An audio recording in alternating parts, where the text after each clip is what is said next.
Welcome to Mars. All right, welcome back to Mars Radio. I'm here with another guest. This time I have a comedian, a young legend in the making. I'm here with Frisco Philly B. Frisco Philly B. Introduce yourself to the people and let them know who you are and what you do. So it's your boy Frisco Philly B, man. I'm one of the upcoming comedians in the Bay Area, all of California, representing San Francisco. Frisco Philly B, man, putting in that work. That's what's up. Thank you for coming on the platform For and sure. giving us a minute of your time. Now, let's start in the beginning. So, where are you from exactly? San Francisco, California. Okay, so you grew up in San Francisco. Yep. All right, and Sure. did you grow up with both of your parents? Nah, just one parent. Which parent was that? Mom's, mom's there holding down. How would you say it was growing up with just a mom, just a mother, as opposed to other of your friends or colleagues or whatever that grew up with both parents? It was a little different, I used to just, go outside and hear hella stories. When I used to be hanging with the boys, they talking about their dad or whatever. And shit, I just kind of just Wonder what that was like. for sure wonder what it was like. Just be like, my dad would come around though, like he'd pop up every now and then. Like he was one of them dads that just pop up out of nowhere. Like so, but he'd go missing for 2 years and come out of nowhere, be in my life for 3 months straight. So after a while of him not being around and then him popping up, would he still be like in charge? Would you still have to listen to him? Yeah, Or? nah. He really didn't. My dad was one of them laid back dads for real. Like he really kind of like didn't really have no real advice for me like that. It was just he's just around, like you feel me? Yeah, he was like real chill. Because I was a basketball player, so he'd just like say little shit about basketball. But once I stopped playing basketball, he really didn't have too much to say. Like he really didn't nothing after that. He couldn't give you those crossover talks. None. Okay. I was. What is one of the things you think of when you think of home? When you think of San Francisco, what comes to mind? Shit. Damn, man. Shit. Me, I gotta say politics for real, like street politics. Elaborate on that a bit. Like I would say the street politics more so because that's like really a big part why Frisco to me is like home. Like the politics really slow a lot of shit down, the talent down out there. It's a lot of talent out there. All right. So are you talking about like comedic politics, or are you both talking about wise, just like urban politics? all over, like this politics period. Like say if I'm doing comedy, like I do comedy for my side where I'm at in Hunters Point, and it just be like a whole lot of shades thrown towards me from Phil Mo or whatever the case is because of politics. Yeah, basically, yeah. So the politics in the comedy lane aren't any different than the rap or the hip hop. Man, hell no. It's kind of the same. Deal with that same type of shit for real. Like, oh, that's not real comedy. Yeah, it's getting it's. I think now because it's the social media platform that got everybody thinking that you gotta be tough or whatever the case is. Like comedians gotta be tough, like too. Like so, it's just all over the place now. I feel like. Yeah, I feel like the old school comedians. Not that I would know, but this is what I've heard and seen online from other comedians. They don't really respect the Instagram fame from the comedians. Like they feel like you guys haven't put in the work. But something about you that I do notice, you do the funny stuff online on Instagram, but I see you at the comedy club putting in your 10,000 hours. For sure. Speak about that a little bit. What's that been like getting into the community? Man, at first I wasn't even really thinking about getting on stage for. I was just doing. I wanted to be in movies for real. That's my goal. Like ultimate goal to be in movies. Okay. But the guy Lou Do Too Much, Sonny Bo, he kind of DM'd me on Instagram, was telling me what you was just saying, basically like, man, y'all, you show me that you more funny than, show me that you just more than funny to be on Instagram. Like, come on stage and be funny. Like, this is where the money at. I'm like, all right, so shit. Like, I don't back down from no challenge. Everybody know that. Like, so I'm like, I'm gonna get up there on stage. Like, let's do it. Then I started. I mean, I got up there freestyle my first set, so it was kind of like I thought I could run through it like a rap concert, like, but it was like nothing like that. It was kind of more one of the most hardest things I did for real. So did you like your lesson from that first time? For sure, like be prepared now. Like my first 4 times freestyle, and I start seeing like, okay, I'm starting to mess up on stage. I ain't really memorizing my stuff. Right. Now I say, okay, now I gotta write down bullets. Now I can. So now you have like a 5-minute set and a 10-minute. Yeah, set? For sure. Yep, I can probably do 17 minutes total now on stage. Oh, really? Like I went from 5 minutes to 17 now. There you go. Yep. How long have you been doing the on stage thing? Shit, consistently now for about 2 months straight. That's what's up. Yep, since about December 2022. Okay, that's what's up. Congratulations. Yep, man. Yeah, it's very, very difficult to go up there and do it. I've done it before. For sure. No not do nowhere near 17 minutes, but man, it's even real. a couple minutes I went up there, I learned, hey, this is It's a different real. game. It's all right. So the comedy thing is cool, but you started out doing music, for correct? sure. Yeah. Okay. How did you get into that? I was in a little group in my neighborhood up in Hunters Point. We was in Double Rock up in San Francisco. And how old were you when you started that group? We was all about 15. We had a little group running around called TMB, stand for Touch Money Boys. We was just rapping. We got like 100,000 views on YouTube back then. And that was like a million views back then. Like, back in 2008 and shit. So it was big in my community. Then hella drama just came with that. Like everybody knew who you were. Everybody based on that. But I had already had a name because of Barry Bonds. That's a crazy story. Okay, I know y'all know Barry Bonds, right? Baseball player Barry Bonds. So he hit a home run, and I had caught number 703 home run, and that kind of gave me a name in the neighborhood. What? You got the 703rd home run? Barry Bonds, yeah.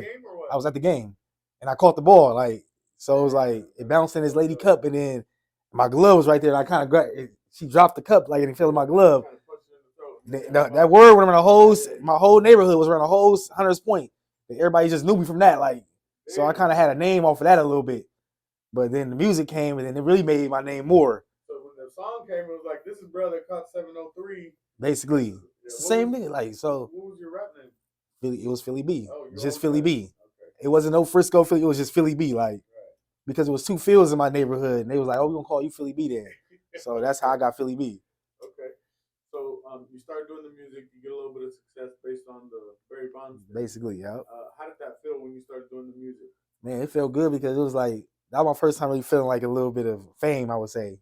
Because people was coming through the neighborhoods, just playing our music, just telling us to do the dance. We had to dance to our song. Right. So it was like big. At that time, I think Clyde Carson came out with Slow Down. Oh, that was a big So yeah, it was like we was like doing shit like that. So the Slow Down dance compared to our dance, and Frisco was big at that time. It was like if I felt a little fame at the time. Facebook days, MySpace days. Yeah, for sure, MySpace days. So why did you let up on the music? Because like politics, like I was saying earlier, politics, it just started coming with a lot of drama. And me, I only had to be in the streets because of where I was from. I didn't really want to do that shit. It was just because where I'm from, and you feel me? I was like, man, I don't really want to do this shit, bro. I really want to make people laugh for my flows, the shit I rapped about was making motherfuckers laugh and shit.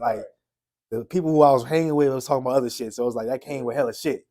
So I was like, man, I gotta get out of this shit for real. Figure out how to make some money out of this shit in some funny way. So you figured you gotta smile instead of look hard. Basically, that's how I was looking at it.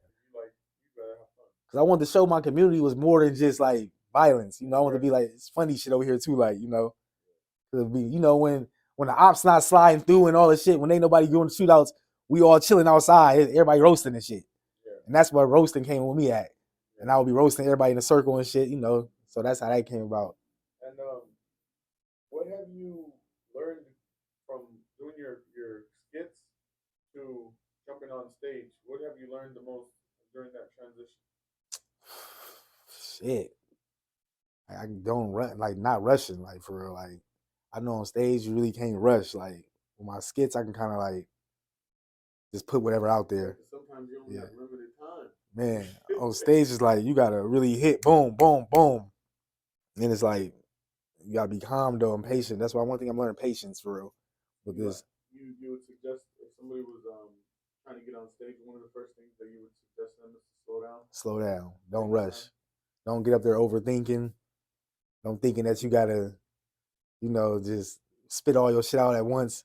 Just take your time, and your shit gonna come. That's how I really think about it right now. Yes. Now you got some legendary skits. Whew.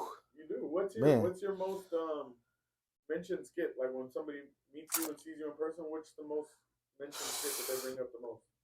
Man, I would say my Bob Black skit.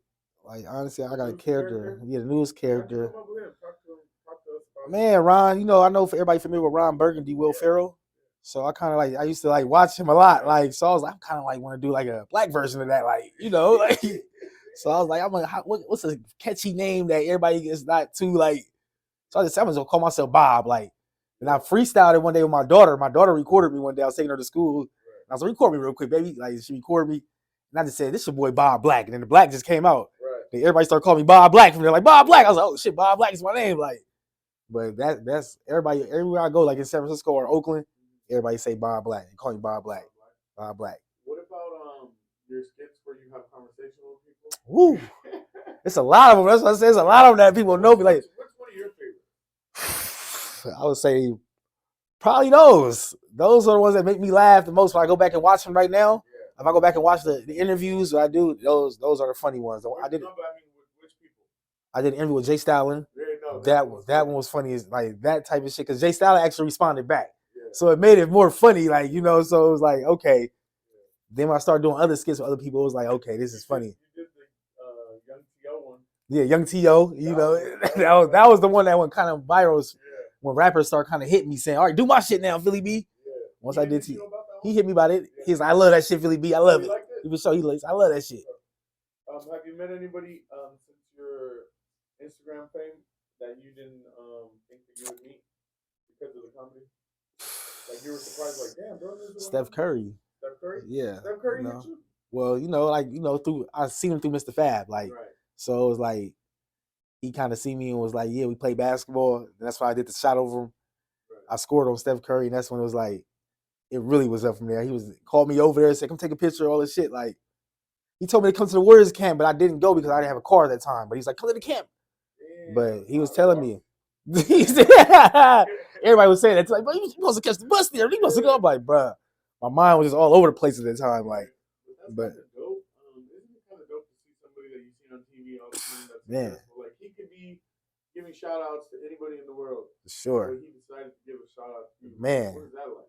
Enjoy, honestly, I love that shit. Like, I cherish this shit, honestly. Like, I really I practice every day, just be like, Philly B, just stay humble with this shit, bro, because this is greatness in this shit. Like, it's really this shit longevity, but when they reached out to me, it made me feel hella happy, bro. Like, happy. Like, I really know what happiness is. Like, that's happiness for me. Like, for real, because I be seeing them on TV and shit, and it's like, yeah, that shit really real. Some people try to brush them off, like, nah, it's just them. Nah, that shit really real to me. I love that shit. They've gotten to the place in life where you're trying to. For sure, exactly. That's the kind of success that you're going after. Exactly. So of course to appreciate somebody there, that's just common sense. For sure. They are regular people, but it's cool that they're So what's next for you on the comedy tip? I'm getting back into school now. I'm about to go try to get into this acting dramas film shit, like get into movies and shit. Because I got a boy down in LA want me to come down there. And my next step, I tell you, I want to be an actor for real. Right. Like, I really want to be showcased, like, my rapping. I want to be kind of like one of the actors in Eminem in movies, 8 Mile, a rapper, like, but showcasing my talent, my acting ability too. You give me more Will Smith vibes. Basically, but like, the movie 8 Mile, though, you had the rappers in there. Yeah. Like, I kind of want to showcase my rap ability too, like in some movies, 50 Cent type shit. Yeah. Like Will Smith type shit. Yeah, basically, you hit it on the nail. Yeah. Will Smith. Yeah, like, just like that. I'm high, nigga, damn. Hey, where would you like to see yourself in the next 12 months as far as taking this? I honestly see myself on Hollywood Boulevard in an audition room for 30 days straight, just auditioning for different sets. Like, I really see myself auditioning for different sets 30 days straight, going hard. I feel like out of that 30 days, something gonna pop. You think that you can do more than a funny role in the movie? For sure. Yep. That's what I really want people to see. Like, cause like I said, I grew up doing everything, but the funny shit just happened to be the one that clicked. I tried to do the rap shit. We all did rap, but comedy was like sports. I did sports. I did all the shit. So it was like comedy was like what was the next thing I was great at. So it was like this shit right here gonna take off. So I love giving the young kids advice. So it's like I want to show my serious side in movies too. How do you feel about people that aren't black using that word? Oh shit! I mean, it varies with me, like, because I'm really a diverse type of nigga, like, and so it's like I come from. Start using it. So all of a sudden you drop because like it made me think about it now. It's like if you come from this shit, I can't say anything about nobody that say the nigga. Right. That's just me. I say if it's I grew up in your neighborhood, you'd be fine with it. I ain't tripping. That's just me. Samoans that say it in my neighborhood all the time. Mexicans that grew up in my neighborhood, they call me nigga. I'm like, shit, y'all grew up around this shit. What can I say if y'all grew up around this shit? Right. But if you somebody that's out like coming from a different area, you damn well you ain't been saying this shit. Right. Like, come on, bro. Like, how can one tell unless you know them? I mean, I could feel it. That's just me. I could feel it. Like, I could feel it when somebody been around it, and the way you say it too. Yeah. Like, that's why if you watch me on Instagram Live, my roast battles, and it'd be like a lot of nationalities jumping on and shit, I just be like, I could feel it. Sometimes I let it slide because I could feel like that nigga, I can tell you grew up around that shit. I can just tell he grew up around this shit. Like, and I can just tell who. So it varies with me. Right. So does intent have anything to do with you? Like if they have good intentions or bad intentions? Sometimes it's funny. Like, cause I'm a comedian, so yeah, like so it's funny sometimes when I hear like if a white guy comes to me, sometimes I might say it. It might be funny off the way he say it to me, like so. But it depends. You ever let anybody know that it's not okay? Yeah, for sure. I got a lot of lies. We checking a lot of niggas. Like I check a lot of niggas for saying it.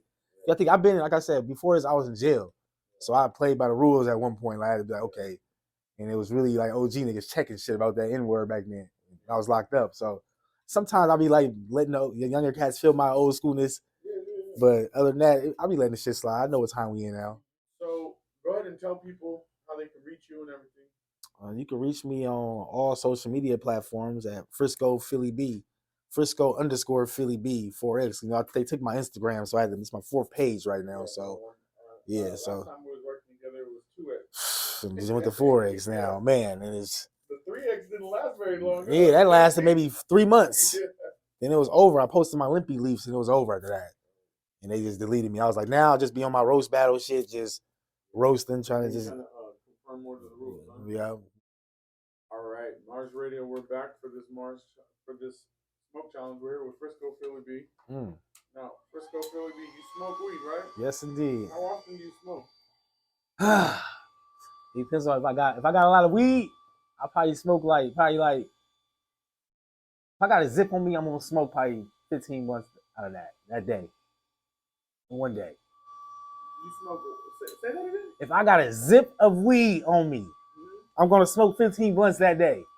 You can get 15 blunts out of a zip? I can, for sure. You're smoking them baby blunts. Hell no, I ain't smoking Capri Sun straws. My blunts is nice size, boy. Yeah. You smoking fingers, huh? Fingers, man, fingers. But how's this smoke challenge doing? Damn, man, shit. Got me feeling like Snoop Dogg right now. Snoop Lion right now. Shit. Yeah. Shit, what's this in here? What you got over there? This right here? Yeah. Blue cookies. That's blue cookies? Yeah. Damn, boy. Weatherman right now. It's foggy right now. Shit. You alright? Damn, curse. You cool, bro. You Frisco Philly B, bro. You smoke. This ain't like even as much as 15 blunts. I know we on Mars Radio, but you got me on motherfucking Jupiter Radio right now. Here we go. It's Frisco Philly B. Smoke challenge, Mars Radio, and we out. We go.